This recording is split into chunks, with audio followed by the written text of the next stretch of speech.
Le canapé, c'est le dialogue des cultures, le dialogue des politiques, le dialogue intergénérationnel.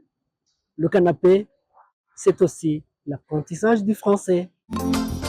Le 6e sommet et la grande finale d'Africa Business Hero a ouvert ses travaux ce vendredi à Kigali. Il est conçu pour renforcer l'écosystème entrepreneurial africain en soutenant 100 premiers gagnants du monde dans le domaine des affaires sur une période de 10 ans. Ce sommet annuel se tient cette année sous le thème « Relever les grands défis de l'Afrique grâce à l'esprit d'entreprise ». Il vise à offrir une occasion unique de voir les entrepreneurs les plus prometteurs d'Afrique présenter leurs idées commerciales innovantes et concourir pour obtenir des subventions qui changeront leur vie. Parmi les participants figurent des entrepreneurs africains de premier plan, des investisseurs, des chefs d'entreprise, des influenceurs, des célébrités et bien d'autres. Lors de la cérémonie d'ouverture de ce sommet, la représentante de l'Office rwandais de développement Aradebi, Michelle Umurungi, a demandé aux jeunes à faire la différence en cherchant des solutions pour la transformation de leur vie et de leur pays en général.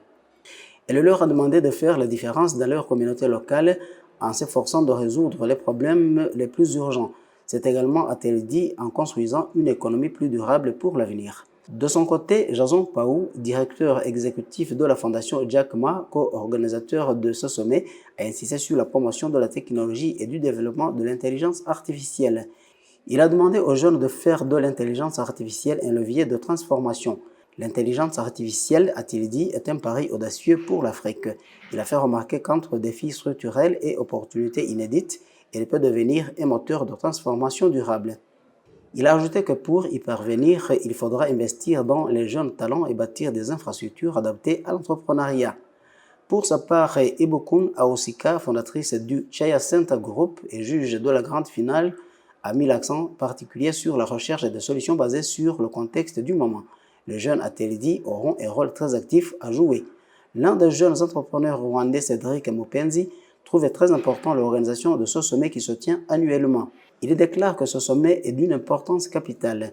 Non seulement, a-t-il dit, on obtient des prix d'encouragement, mais aussi c'est un bon cadre d'échange d'expériences sur l'innovation et la création de l'emploi. Les finalistes de ce concours se disputent une somme de 1,5 million de dollars américains de subventions ainsi que l'accès au mentorat.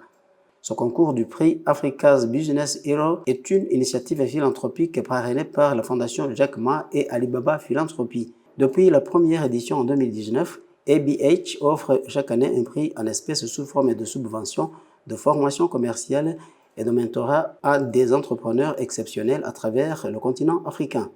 Vital Ndayambaje, Le Canapé.